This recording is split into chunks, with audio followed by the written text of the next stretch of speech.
All right, so we are here with Megan Blakelock, Yes. with Blakelock Attorneys, and we are going to get some relationship advice, figure out what to do, what to avoid, what to go after, everything with relationships and marriage. So here we go. Perfect, Megan. Thank you so much for being on. You're welcome. How long have you been an attorney here in Utah? So I've been an attorney here in Utah since 2019. Perfect. In October it will be 5 years. That's sweet. Yeah. That is awesome. So I just got to hit you with a big question. So statistically speaking, 50% of my followers are going to get a divorce sometime. Why should they use Megan? I love it. Yeah, that's a scary number, I feel like. It is. But It's terrifying. so obviously I would love to, to be your attorney if we're a good match. But what I thought of for this question is that really what's important when you're selecting an attorney is making sure that they're a good match for you. So like, not all clients are going to be a match for us, and we are not going to be a match for all clients. But that's what, like, I highly recommend that you meet with like more than one attorney when you're thinking about filing for divorce, or if you've been served with papers or any family law case.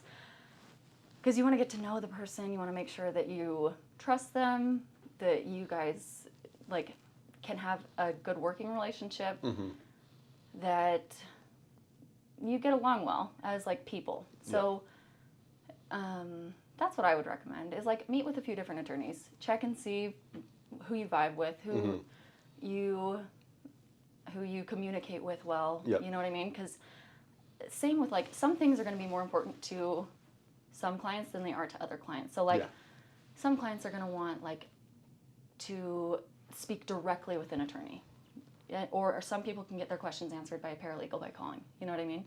So like that would be one perk of our office, is like we're a small family law practice. It's just me and Rose here, So we have one employee here helping us answer phones and taking messages and stuff, but mostly you're going to be working like directly with us. So a lot of people love that like they can call. Most of the time they can talk directly to me and get their questions answered right away. So I would say that's one big perk of our office is the proximity to our clients. But also just, we're personable, We try to keep it light. It's a really heavy topic, divorce and family law. It's like the most important thing to people is their family and their livelihood and their things, all things that are at issue in a divorce case. So like being able to connect with someone on that level, because we're talking about tons of personal issues, the most personal issues in your life, Getting deep. Totally. So yeah, just making sure that you're comfortable with the person, making sure that they know what they're talking about, that they have good experience, I've been practicing for 5 years, but I've been here since 2011, so almost 13 years. And that's all experience that I've had watching Rose work on cases and then, practicing my own cases. So someone that has the experience of working with people and working in their cases and seeing how the courts are going to rule on certain issues and that type of thing. Awesome. It's a very long-winded answer. Hey, I'm just getting started. That's awesome, though. There you go. That is great. You kind of mentioned this earlier, but what made you want to get into being an attorney in the first place? Yeah. So I was originally going to school getting my degree in psychology because I thought I wanted to do some kind of counseling. Yeah. And I worked for Rose during that time at the office and graduated in 2014. So I've been working for her for about 3 years when I graduated. And after that, there was a lot of overlap in family law and like what I was wanting to do with counseling. So I love working with people, like, and talking to you about your deep interpersonal issues. You know what I mean? And trying to work through those. And so that overlap was there with counseling. And then once I had graduated, I was like, well, I've been doing this law thing for a couple years now. Might as well just... Maybe I could go to law school. So awesome. That's what sort of got me into it. Yeah, that's sweet. You're pretty much a built-in counselor as it is right now. I mean, being in this kind of service industry, then you're an attorney, a counselor, a friend, like whatever they need at the time, then you're there, and that's awesome. Totally. So. And I do like to make it clear. I tell my clients all the time, I'm like, okay, I'm not your therapist, though. You know what I mean? Yeah. Yeah. So I wear a lot of hats, but yeah, professional help is still so important, and that 100%. Comes into play in so many of our cases. Is therapy. So. Awesome. Well, one big thing that kind of comes up, and not necessarily a divorce, but just in the beginning of a marriage, is a prenup. What advice do you have for people who are thinking about maybe getting a prenup, or should they even think about it? What are your thoughts on that? Yeah, good question. I think it definitely has to do with like your circumstances and what assets you already have bringing into the marriage. So if you have a ton of assets, then it's definitely something that you would want to consider more so than just your average person going into marriage. For sure. Most people, especially in Utah, are getting married young before they have anything substantial acquired. Me too. Yeah. So it's really not an issue for everybody. But if you have substantial assets going into a marriage, it's something that I would definitely consider and meet with an attorney about first. Perfect. Awesome. Get you set right. Totally. Sweet. I mean, we both said we both got married pretty young. I had just turned 20 when I had gotten married, which is typical here in pretty Utah, common, but in most places not. Yes. And so what in your advice would you want, or if you could tell all these young couples right now to do this one thing before thinking about marriage with this person you're dating, what would that one thing be? Yeah. Okay, one thing. Or many, if you have them. I mean, I'm sure there's a few, but the thing that comes to mind initially is like spending time with the person. Sweet. You know what I mean? So like making sure you know who they are before you jump into anything permanent. Yeah. So in Utah, a lot of people don't wait 3 months. jump into relationships pretty quickly. Yes. Yeah, and jump into marriages pretty quickly. Yeah. And like they're not living together first, which I don't think is necessary in every case, but it's definitely part of like the getting to know somebody. So maybe that is going to be right for some people. But learning how they communicate, learning how they respond to challenges, seeing how they spend their money. You know what I mean? Yeah. But all of this comes from spending time with the person and getting to know them in different scenarios, you know? Yeah. Because we all have different aspects of ourselves. For sure. So just making sure that you are able to understand the person as well as possible before. Nice. Yeah. So someone could be really cool in spring or summer, and then winter comes around, and they're just the worst. Maybe they're a bad winter person. Yeah. That's hilarious. Awesome. What kind of the opposite of that? What red flags should people kind of maybe be on the lookout for that you've seen? Like if this person would have only seen this in the beginning, they could have avoided everything or learned more about the person. Right. Red flags. So the primary things that we see in people divorcing are like communication issues. I would say is the like common thread in most divorces that we do is they have a bad time communicating. They're mean to each other. You know, people are just not nice to each other, especially when they're going through a divorce. But you might recognize that if you have an argument with your spouse or someone before you get married to them. It's like, how do they handle arguments? How do they handle challenges? Yeah. You know, like we were talking about before. But those red flags, and then same, like how they handle money, financial issues are issues that we see come up all the time in divorce. Oh, I bet. Parenting, you're not really going to know until after you get into it, I guess. A lot of people get, have babies before they get married, I guess. Yeah. But you're in the soup at that point. So For sure. we do custody and child support cases as well. So even if you're not married, it's still, falls into... Don't get married or have a child with someone unless, Yeah. But so for red flags, I would say communication's the number one. Like, Sweet. how do they communicate with you and other people? Yeah. And I mean, that leads me right into kind of the next question or topic. What are the best, in your opinion, the best ways to communicate or like overcome these challenges of communicating? Because I know some people and it depends on how the person was raised. Some families just don't communicate or are as open as some other families. And so maybe learning how to communicate with your partner, or just coming up with communication techniques. Are there any that kind of you suggest or like to do? Yeah. So, like, well, okay, techniques, or if you're having issues communicating with your partner before you get married. Yeah. I would say that, well, there's counseling and things that you can do, of course. Like, there's the premarital counseling and things that you can do. But I think really working on yourself, if you have insight into, like, poor communication skills on your own part, I think that's the first place to start. Sweet. You know? So, and that takes so much practice, like being able to respond to conflict in a healthy way, you know?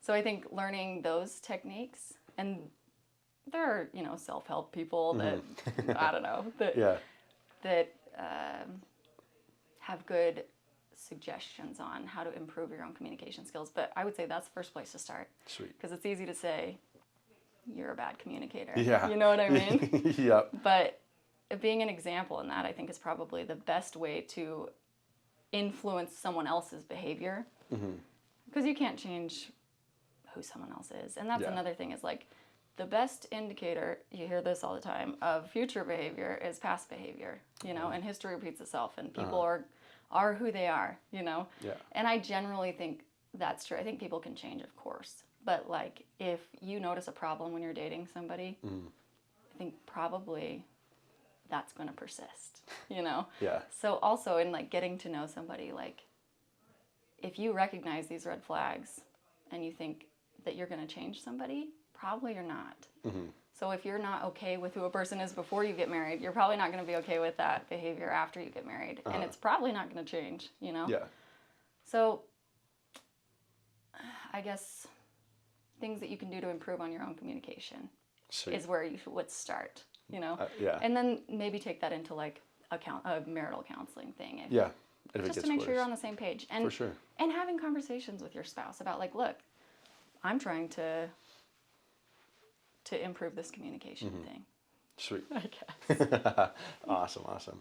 You had you touched a little bit on pre-marriage counseling. Is that something you would suggest to people, or is it something you're like, if you need it, go for it, or is it something where it's like every couple should go through it at least once? I don't think it's necessary for everybody. Yeah. I think if you're open to, I think first of all you have to be open to it for it to work. Yeah. You know what I mean? And also not for everybody. So I think if you need it, it's something you should look into. If you're noticing things like communication issues beforehand, then probably that's something that should be addressed. But awesome. Yeah. Because, I mean, everybody has communication issues too. You know what I mean? Yeah. It's things that can be worked through. So it's just not just because you have issues or an argument with somebody. That's normal. Yeah. Like, everybody has those things. Yeah. But I think having the desire to have healthy communication is just where it starts. And, you know, acknowledging where you made mistakes in the past and trying to do better next time. Sweet. But I don't think the counseling is necessary for every couple before marriage. Awesome. Perfect. Awesome. Well, and I think we talked about this a little bit ago, but here in Utah, there's, like, obviously our big culture here and everything, but divorce-wise, here in Utah specifically, is there something that kind of repeats itself in every divorce possibly that sticks out pretty big, or is it all kind of the same communication? And right, I feel like I'm landing on the word communication a lot here. Which, I mean, everyone should take account of, like, right? Communication's like, key. You should see the text messages, you know, that we go through. Is people just are not kind to each other, you know? And I think a lot of that is because they're going through a divorce, but I think that it starts during the marriage, big time. Yeah. You know? People don't know how to resolve conflict, or I don't know. I'll say this. Rose tells the story about, like, how the majority of the consultations that she's had, she'll say, you know, I bet that I can tell you within a week of when you started questioning your decision to get married. Yeah. And the majority of people that come in, it's like on their wedding day, they knew, or they had a red flag, or they were like, maybe this isn't right, or had questions, you know? Yeah.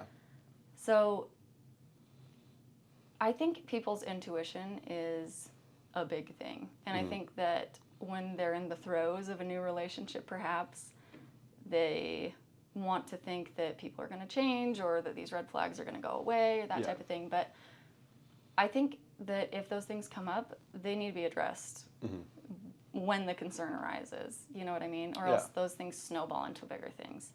So I think that that's maybe like a common thread too, is that there are baby issues that start out as that, and then the longer that you're with someone, those things, and then like the more experiences that you have that support whatever concerns you had in the beginning, they start snowballing. You know what I mean? And those issues start becoming bigger issues. And if you're not talking with your partner about that or resolving them as they come, then they just keep building and building until they can't be easily resolved, you know? Yeah.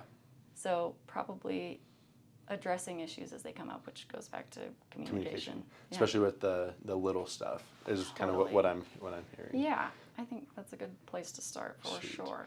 And I think as an outsider looking in, a big thing that happened that I've seen a handful of couples get divorced was during COVID. Because I don't know if it was because they were forced to spend every minute of every day with each other or what, but I don't know if you saw any of that as like a divorces kind of spiking up during COVID, but that's what it seemed like to me. Yeah, I would say so. And there were also like news articles and things that came out that domestic violence rates were like through the roof at that time. So people being in the same home together and, you know, not being able to have distance or whatever, I'm sure that caused a lot of issues. Well, it did cause a lot of issues, And that's really sad, especially the domestic violence situations where they weren't able to get away from each other, you know. But luckily, even during that time, there were, like, you could still file requests for protective orders, and that will at least get the abusive spouse out of the house, you know. But yeah, I think probably that resulted from being stuck together. Yeah, 100%. And just being forced to be with each other all the time. Obviously, you should know you're spending the rest of your life with someone, so if you have to get away from them, maybe that's not the best partner for you. Exactly. Agreed. Yeah, totally. Awesome. Besides the prenup that we talked about earlier, are there other ways one could protect assets in a marriage, or is that the best way to do so? Yeah. So if you're going into a marriage, the prenup is the way that you're going to protect your assets. Yeah. There are things called postnuptial agreements, which are entered after the marriage has already been done. Done. Yeah. But those there's been a recent flurry of postnups. Really? In Utah, yeah. Interesting. Right, which is kind of interesting. And the case law is similar to like prenuptial agreements, but there were issues with the enforceability of those postnuptial agreements. Yeah. Because there has to be like consideration for the agreement and different things that were coming up. And then another example is like alimony. If a spouse says, I'm not gonna be entitled to alimony if we get divorced, but they would become like a ward of the state, or they're going to be on welfare, then the court can override those. So like even if you have a postnuptial agreement or a premarital agreement in some situations, like child custody, for example, cannot be determined by I guess in some situations it probably could be, but because the best interest of the children is always the like primary factor that the court has to consider. Sweet. So if you agree to something that's not in the best interest of the children, the court can override that. Nice. But postnuptial agreements would be another thing, I guess, to protect marital assets. But I would say that in the situations we've been involved in, sometimes they're more trouble than they're worth because they're going to get overruled anyway. Yeah. And it's going to cost you a lot of money to litigate. So if you don't have a ton of assets to protect, and there's probably better avenues to protect your assets. There's like family trusts that you can establish and things like that as a way of protecting your assets. So that's even more like probate than family law. Yeah. So, and I would say prenuptial and postnuptial agreements are like 2% of what we do here. So it's a very small number. Yeah. Nice. I've never heard of the post-nuptial agreement, but I feel like if you don't have any problems in your marriage, one way to start problems is to get one of those. I know, right? Those are some arguments waiting to happen, I feel like. Yes.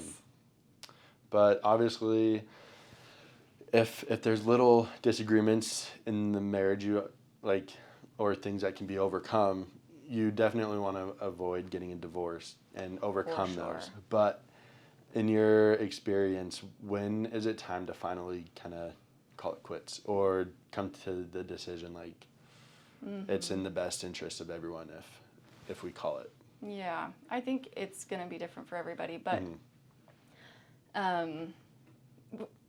Rose has so many great phrases and analogies and stories. She talks about how, like, when you're ready to chew your arm off to get out of the trap, then you know you're ready. You know what I mean? Yep.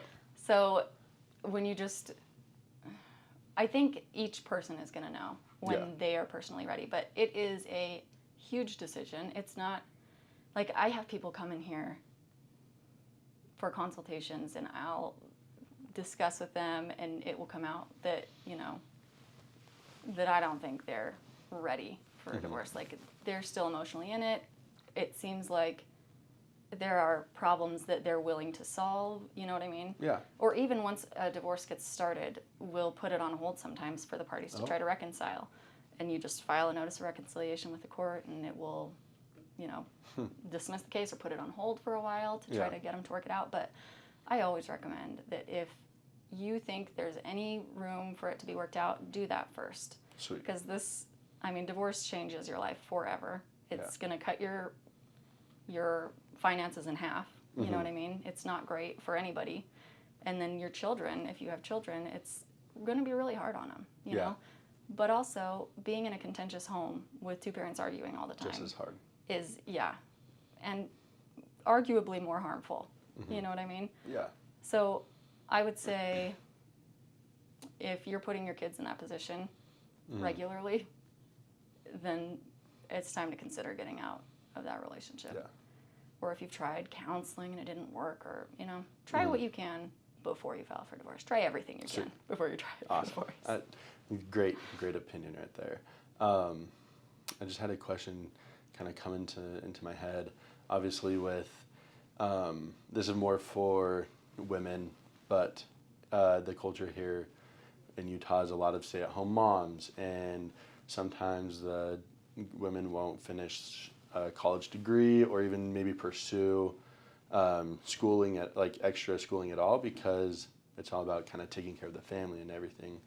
Is there ways, like, what would you suggest to young, maybe college girls or just young women right now to, obviously no one wants a divorce, but to protect yourself so that if you ever get into a divorce situation, you're protected and you're not left with, what am I going to do? Right.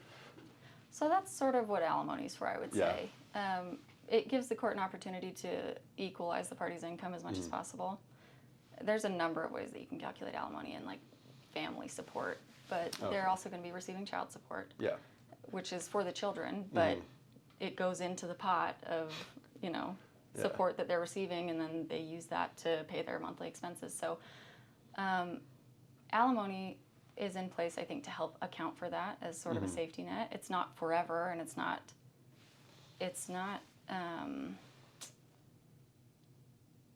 going to be awarded in every case, Okay. So, but in cases where there's a substantial difference in the party's income, it usually will be awarded. So I think that helps. Mm-hmm. And then don't be afraid to go back to school or get a part-time job doing something that you like. You know what I mean? For sure. It sucks sometimes when, you have to pay for childcare and it's not practical all the time to be like, well, I'm going to be paying just as much in childcare as I would be earning. Yeah. You know what I mean? You might as well be that stay-at-home mom right. or stay-at-home parent in general. And yeah, so everybody's situation is going to be different. But I think it goes back to like doing what you can do for yourself. And also, it's not always like stay-at-home dads are also on the rise. Yeah. You know what I mean? So this would go towards men too. But doing what you can to better yourself, you know what I mean, within the realm of possibilities for you. Like every family's circumstances are going to be different. So maybe it's not possible at this time to go get a job or to go back to school but maybe in the future. Yes, and just maybe like starting to open your mind to those things and think of skills that you could start to acquire or things that you're interested in. Yep. That could provide you that income eventually. Yeah. Because alimony is great, but it goes away and it's not ordered in every case. So that makes sense. And something I've seen with a lot of family members or family friends is once the kids are kind of in school full time, like elementary school and everything, then the parent that stays home usually is like, oh, I'm bored now. Like I'm gonna go do a part-time job or figure something out to where I'm kind of doing things myself and I'm not stuck at home all day. And totally. And so. Right. And I feel like a lot of times for that stay-at-home parent, especially when they're going through a divorce, it's like they're so focused on getting out of that like crisis and taking care of their kids and making sure that everything is okay that like they forget to think about themselves or like take care of yourself. It's like putting your own face mask on in the airplane before you can take care of other people, you know? And another phrase that we use here all the time is you can't care for someone more than they care for themselves. So like that comes up when, you will give a client advice that they don't follow or something. You know what I mean? And so being that person that cares for yourself, like try to do that thing for yourself that's going to make you feel good. And that's going to improve you as a person and help you to be the best that you can be for your kids and going forward. Heck yeah. I know there's similar to the saying you said, but I can't remember the exact words, but it's like you can only help someone as much as you help yourself. Exactly. So if your health isn't in the best spot, you're not going to be able to help your kids or your spouse or whatever it is. And so this is all great. That's pretty much almost everything I have, but is there final words, anything that like you would suggest to young couples or young single people out in the world to kind of put them on the best path to finding a spouse or forever partner, whatever you desire? Yeah. So I think it's probably just like a reiteration of what we've talked about, but like first work on yourself. You know what I mean? Make sure you're solid in yourself and that you like who you are and you like spending time with yourself. You know what I mean? Like take care of yourself first because that makes you the best equipped to take care of other people, the people that you love. So a future spouse or your children or anything. I would say that's probably my best advice is like make sure you're solid in yourself and that you're happy as much as you can be. You know what I mean? Yeah. And I think that transfers to other areas of your life. For sure. That will transfer to work, social. For sure. Like religion, whatever you. Parenting. Yep, exactly. Being a spouse, absolutely. Being a friend, yeah. All of it. One last thing. I know we're kind of bound legally. We can't really say too much. But are there any, I don't want to say horror stories, but like crazy things that like you can maybe describe or talk about, or is it pretty shut door? Well, probably that's probably shut door, but I will tell you about this case that just came out from the Utah Court of Appeals the other week. Let's hear it. And I don't have all the details, I just read through it quickly, but there was like a lady who had been granted guardianship, I think, over her spouse. So this isn't even super a family law issue, but I was reading it. And somehow she took all this money out of her, like, financial accounts and from her spouse's financial accounts. And I think the gist was that, like, her kids were arguing over who got it. Oh, okay. And she took the money out. It was hundreds of thousands of dollars. Ooh. And it says this in the Court of Appeals case. And she put it in a wheelbarrow and burned it. And I was like, dang, lady. Because the kids were fighting. I guess. Wow. Yeah. Sucks to suck for those kids. Right. So if you're intrigued by that kind of thing, go read the Utah Court of Appeals cases that come out. And you frequently get some pretty exciting fact patterns. I love it. Yes. Heck yeah. Perfect. Well, thank you so much, Megan. I really appreciate this. And thank you so much for your having guys' me. hospitality here. You guys have a lovely office. Thank you. Yeah. Thanks for coming down here. Of course. We appreciate it. Sweet.